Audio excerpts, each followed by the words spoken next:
All right, I'd like to call to order the Town of East Troy Planning Commission for the month of June. I'd like the record to show that Commissioner Dennard has been excused and Commissioner Zest is here in his place. Thank you.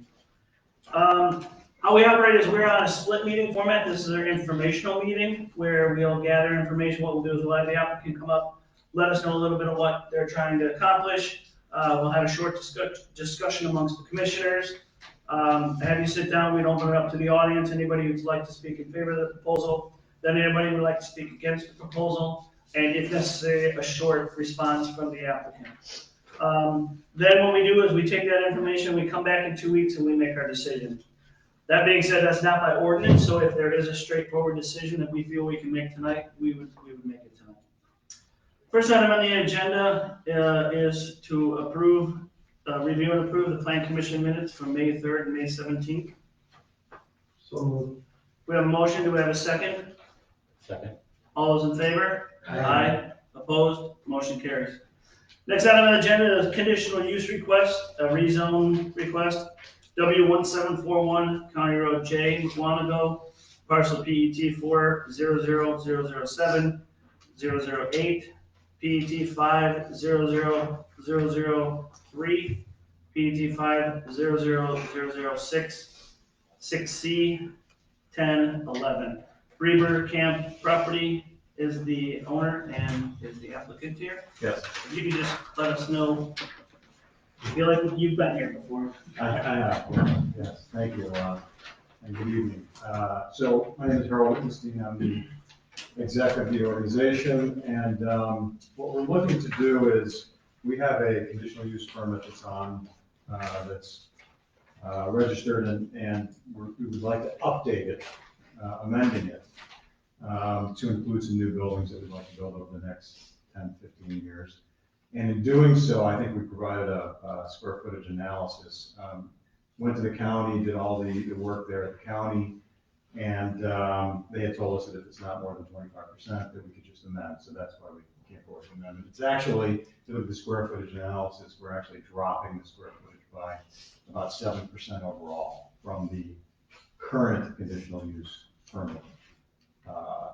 The other piece of this is that when we went to the county, there's two very small pieces of land that are actually zoned residential. All the rest of the property is zoned commercial. So they're asking us, and they thought we should do it at the same time here, to go ahead and try to do it, and come to you all for the rezone. We'll obviously go to the county following this, assuming that goes forward. And I kind of pointed out, but it's in the right-hand side of the property, two little tiny kind of triangular pieces of property, and that's the rezone. Where's the 07? I see the 8. So you're talking about the rezone of two pieces? Yeah. Yeah, it's right next to each other. There's two. Oh, there it is. Yeah. Okay. It's a tiny, Yeah, tiny yeah. piece. And I'm sure it's been that way for probably 50 years, Since we got adopted zone, right? they just kind of, I mean, there is one other thing that I think they would like us to do later, but I think we can do it at the county. As you can see, there's actually more parcel numbers than this. They'd like us to combine them into just 3 parcels. One on the kind of, if you would say, northwest side of J, and the others on the southeast side. And then we have a little island that's part of the town. It would be a separate meeting. Is there any other questions? Any questions for the applicant? I have a question, the date of this pictorial overview of the master plan, is this current? It is current. Okay, It is actually current, yeah. because I did notice under some of the proposed items, they look to me as if they are things that are done, like the gates. Yeah, so that it just, this is. The gates are now completed, yes, yeah. I mean, still a little work to be done, but they're somewhat operational. So this is not, for anybody who maybe wasn't on, this is the first thing that come to us, obviously being a good, community partner. Don't want to just do, their thing, amending their conditional use, square footage is actually coming down, and so forth. So Any other questions for the applicant? The master plan approval itself, you reference, once it is approved, is that what we're doing for you tonight, or is this an executive process? So what we'd like to do is to amend it with what's current there. Obviously, we have to go to the county and get their approval. And then we would start, we'd like to kickstart building again. The first thing we want to do is to take down one of the oldest cabins that we have. And that's what we've done. I kind of identified that in the notes that we have, we're not increasing capacity at all.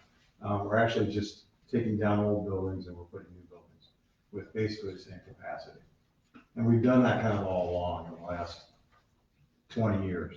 I'm kind of surprised you even have to amend your conditional use personally. Just because it's never for like. Yeah, So, yeah. Well, I mean, so we want to go through the process. understood, no, Yeah. appreciate it. Yeah. Anything else, Bill? Okay, anybody else, questions for the applicant? All right, thank you. Great, thank you. Quick discussion amongst commissioners. Again, to me, it's kind of a I-dotting and T-crossing, go through the proper channels type of a situation. I appreciate the update. I know the council does, and it's, again, they are valued business. with Agreed. the community. Right. I don't think there's any reason to wait 2 weeks. Sure. Where's the R1? I see it on I see one, I think you asked this, Joe, but is it contiguous? Is it, oh, it's this bit up here too. Here, And here. oh, Yeah, right. yeah. Okay, there's a tiny, it's a little triangle. Any other discussion amongst commissioners? I would open it up to the audience, then would anybody in the audience like to speak in favor of the proposal? Would anybody like to speak against the proposal? Okay, again, cleaning up the zoning as well seems to make perfect sense to me. So I would take a motion tonight on this. Motion to approve the conditional use amendment and rezone request for parcels PET 400,007, 8, and PET 500,003, and 6. We have a motion to approve. Do we have a second? A second. All those in favor? Aye. Aye. Opposed? Motion carries. Thank you very much. You're welcome. All right, next item on the agenda is conditional use request, W1184 County Road L, parcel PET 100005B. You guys want to just come up and let us know why you're back? Well, first of all, I don't know, we have to mention again that when I went to the county and they told me that the papers were written wrong, so it's a caretaker, so we had to be rewritten. So I don't know if that is part of today too, and since in the whole, it's not part of it, no. So, and in the same conversation, it came something else with the county, and he said, well, it's the same conditional use that you wanted last year for the county. It's like, oh my God, can I put it also at the same time? Well, to make it short, this has been going on, and I'm just gonna read the letter like this, you kind of understand, and at the same time, I may just say something additional. So we say, dear town commissioners, we are applying for a conditional use permit for a canning operation inside of the existing meat processing company named Hometown Sausage Kitchen. And basically it's a room that has been there and haven't been used. I mean, it was just a room that it was going to be used for ready to eat. It was basically almost ready, but it never was finished, let's say. So during the pandemic, the business was about to close since our business model was to offer wholesale meat products to restaurants. When all the restaurants closed, we lost the majority of our business. We had worked all along with a few farmers and decided to redirect and focus all our business on processing for farmers. I mean, we had to reinvent ourselves, so because in one day, basically, we lost it almost all. At the same time, all of these came before I had helped produce a pasta sauce myself with the History FFA at Contra Comestibles, using 4,000 pounds of tomatoes from Bowers Farm that were going to be left behind in the fields. So my daughter was in high school, so we coordinated with Mr. Holly because I mean she was involved until she finished high school very deeply with FFA and 4-H. And then we said, okay, let's do something with something that is going to be left behind. And then when the pandemic came, it's like, hey, why don't we? I went to talk to Contra Comestibles, and he's like, okay, we have this room that is being ready for doing something, so for ready, and that's how it came, the whole, he came, Andy from Contra Comestibles, kind of look around, he's like, wow, this is perfect for doing a small canning room. So going back to the pasta sauce, raised $30,000 that went to local organizations. Every single small organization in history received money. And then that year, basically, the Hometown Sausage Kitchen received the 2017 Business Year Award from the History Chamber of Commerce. So basically, this project, the pasta sauce project, gave us the inspiration to start a small canning operation in our establishment, since there's a huge need to save and repurpose produce that farmers grow and cannot sell fresh. So they have to be processed somewhere somehow to keep them alive for a longer time. So one of our goals is to offer small batches of added value canned products to the farmers for them to sell, because many farmers have come back with currently, I mean, we work with around 20 to 30 different farmers, and they come at different times with animals, and we process the animals. And we basically do our sausages, so it can be broth with the carcasses, it can be sausage, fresh, smoked, bacon, hams, and then even with, we work with hogs and poultry. And by talking to them, it's like, well, some of them, they have products, it's like, oh my God, at the end of the season, we lose all these products. So we just want to do the same thing that we do now with meat, but with their produce. And then also that has been my dream since the beginning when I talked to Mr. Holly, is to create a fundraiser organization that is based only on local products. Enough of buying, I'm sorry, cheesecakes from who knows where, or vibrates. We don't need more sugar in this country. We don't need any really nasty stuff. What about just creating a whole community fundraiser with all the products? But I don't want to go too much. So that's basically, I can go on and on, because it's been 13 years that we've been working on all this, and our mission, yeah, it is to expand what we can do in the community. So thank you for listening. So you can see, and John is the one with the. So the room wasn't existing, it had plumbing, it had power, so there was no construction done there. It was just, the only thing we did was put up clean, washable walls. Sure. And changed over the lighting from fluorescent to LED light. So it was really nice, right? Are there any questions of the applicant of what they're asking for? In your cover letter, you mentioned a small canning operation. In your application to the county, you expand on that in terms of retail sale of products, canning, drying, dehydrating, and a more extensive list. Right, because they, We right, have the equipment already currently in our USDA facility to do some of those operations, and then the canning is the cooking side, and it would be strictly high acid products. They're separated from the meat. From USDA, yeah, it's run in a separate time.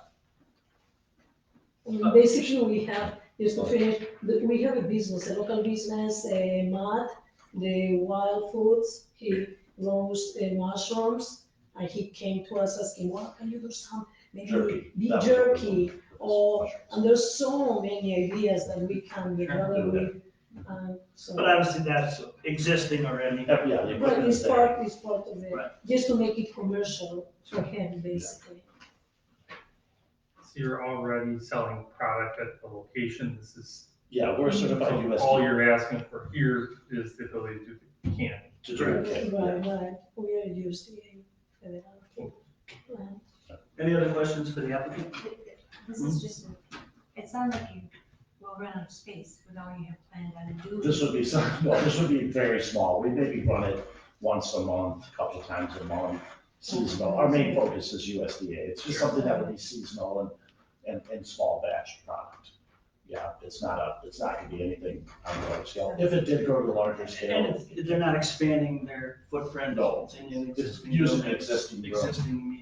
Right, I don't know if you can see, I mean, these kind of make a Yeah. lot, I mean. This is the This is back, the- yeah, this is the back of our plant, if you see that Sure. picture that came in your portfolio. Mhm. So yeah, that's the back of the plant. If you go through those doors, that's where our smokehouses are. So that was originally built, I think, for a ready-to-eat room.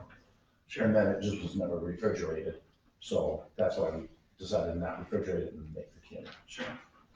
But the whole. Just one other question in terms of licensing. Yes. Is there anything that you're proposing that would require a license and inspection by the Department of Agriculture Yes. and Protection? And then it's your intent to get those licenses? Yes, we'll be going through, first we have to get the approval from conditional use, and then it'll go to the county, then we move forward to DATCAP, and then we move forward again to FDA. You're no stranger to DATCAP or to FDA. No, I know every institution there is, so, yeah. And the DATCAP is working with us to get it approved too. Any other questions? Okay. Quick discussion amongst commissioners. Again, it's an existing business that's expanding into, go ahead. I do have just one concern for the commissioners to consider. It's what we do in terms of sending people back and forth between us and the county. And in this case, they're asking for a small number of activities that they're clearly allowed to do as an A2. The full list of those activities are in section 7461, agricultural and related uses. And I think for their sake, we should allow them, or the conditional use should allow them to do anything that's listed in paragraph 14. And that gives them a very large list of things, including number 18, which allows them signage on their property should they third do retail sale. So they don't have to keep amending this process. Sure. Pay the fee, lose time.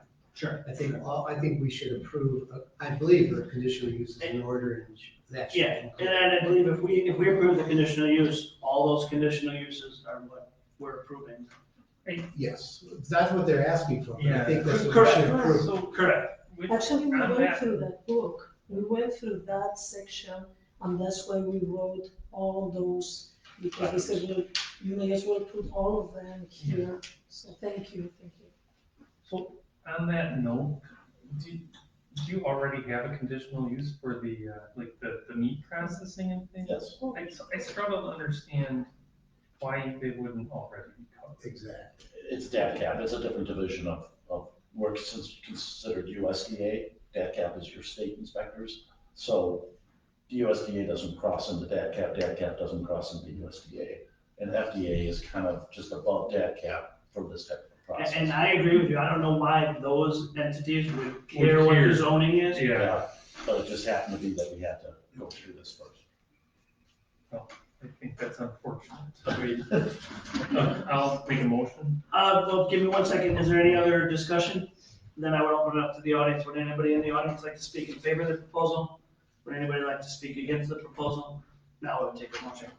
Make a motion to approve the conditional use at PET 15000005B as proposed. We have a motion to approve. Second. All those in favor? Aye. Opposed? Motion carries. Thank you very much. Next item on the agenda is a variance request, W962 Shorewood Drive, parcel PS 00042. Could you just give us a little background, please? All right. Good evening. My name is Brenda Regenfelder. I'm here with my husband Eric and our builder Jim Leywine. We own the property at W962 Shorewood Drive on Potter's Lake. We purchased the property back in 2016 and have been enjoying it as a second home. But now we would like to build a new home on the property and move there, make that our full-time residence. So with the property, the current home sits back on the road. We are currently just 15 feet from the roadway, and we would like to move the proposed building site up closer to the water to be in line with the neighborhood and so that it sits better on the property. There's a couple things that we are asking for. First of all, the first variance that we are asking for is for the setback from the water. I understand, I know that the water setback is 75 feet on the property, but we would like to employ the rule of shore yard averaging. And on our survey, you will see that our neighbor to the east is at approximately 51 feet from the shoreline, and our neighbor to the west is at 52 feet from the shoreline. We are not asking to go that close. With our building, you can see the proposed dwelling on our survey. The actual excavated portion for the home would be at approximately the 75-foot mark. We are asking to put a screen porch and a patio in front of the home, bringing the construction up to approximately the 63-foot mark from the water. All right. The second setback we are asking for is, it's a side yard variance that we would like. The home to the west currently sits pretty much on the lot line. It's within inches if it's not sitting on the lot line. The house to the east to us is more centered on their property, so they are approximately 12 feet from their lot line. We would like to position our home on our property so it is more equidistant from each of the neighboring properties, meaning that we would move it over to the east, giving on the west side 14 feet from the lot line, but on the on the west side, 14 feet from the lot line, on the east side, 6 feet from the lot line. However, that gives us then approximately 14 feet between residences on the left and 18 feet between residences on the east. So it just positions it better on the property. Did you want to know what the neighbors do? The neighbors, both of the neighbors, you have letters in the packets from both of the neighbors on there. They know fully our plans and they have no issues with that. So. Questions for the applicant amongst commissioners then? Go ahead. So you make a good case for the shoreline averaging, because as you say, you've got 51 feet is the average, you're at 63 feet, so the math On either works. side. Yeah, math works. But even I question if your house itself, the primary residence is 75 feet back. So Correct. the house itself, I'm wondering aloud if the patio and the screened-in porch aren't actually exempt structures as outlined in 74-174 for exempt structures, because you are more than 35 feet, less than 200 square feet. I'm sure you went through all this when you calculated the building. No sides or it's open, and you have a vegetative buffer area. So why do you think why are you asking for the shoreline average? Because of all of our research was just, the precedent with the shore yard averaging. Yeah. If it's exempt from that, that would be great. It's not what I found in my research. Do you understand my point? I wasn't aware of that. I thought anything in the 75-foot setback, like, even that shuffleboard court. Right. May I ask a question, please?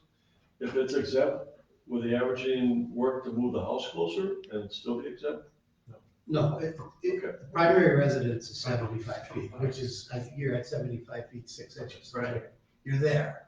Right. It's those, the porch Right, the and porch, patio are on top of each other. They're open, but yes.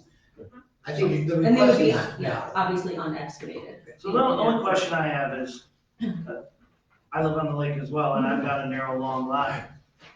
Why do you need to be 10 feet closer to the lake with that deck? Well, because if we're closer, then we're looking straight at our neighbor's house. If we bring our home, If you brought it back If we brought it back. 10 feet, then we're simply just looking, it's the view corridor. It's, Okay. You know, you're tucked back, I'm kind of tucked behind back. your neighbor. I would be if you will. looking, our screen porch would be looking directly at the side of our neighbor's house. Okay, all right, fair. Any other questions for the applicant? So what's the current footprint of the home? There's a home on there now. It shows, it's on the survey, it's back on the road, and it says existing dwelling. Okay. Always wondered why that Okay, house so- was built so close to the road. The guy didn't want to keep the sewer lateral. Short You sewer know, lateral. That's the only thing I could think. Did you find Highway, sewer lateral. So in the approximate square footage? is it- Pardon? Approximate square footage of the home? Approximate square footage is about 1,200. It does, there's a side note, on the side, it says about 1,265. Okay. On the right-hand side. Thank you. Any other questions for the applicant? Okay, thank you. Thank you. Discussion amongst commissioners? Rule of thumb on setbacks for the houses. There again is I understand what they're trying to say, but I believe side yard is 10 feet, right? 15? 15. So they have room, the precedent on their neighbor. I guess I kind of understand what they're driving at. Well, on a 50-foot lot with 15-foot setbacks, you get a 20-foot wide house. We're both well aware of that, right? It's So, just crazy. understood, right? I couldn't even cantilever, because that would mean the setback. Any other discussion amongst commissioners? So it's discretionary on our side in terms of aesthetics, reality check on square footage of the living house. Correct. Any other discussion, otherwise I'd open it up to the audience quickly. All right, at this time, would anybody like to speak in favor of the proposal? Would anybody like to speak against the proposal? We should note they have letters, though. Sure, I mean, it's in the packet, but I guess for the record, there's 2 letters in favor of the proposal.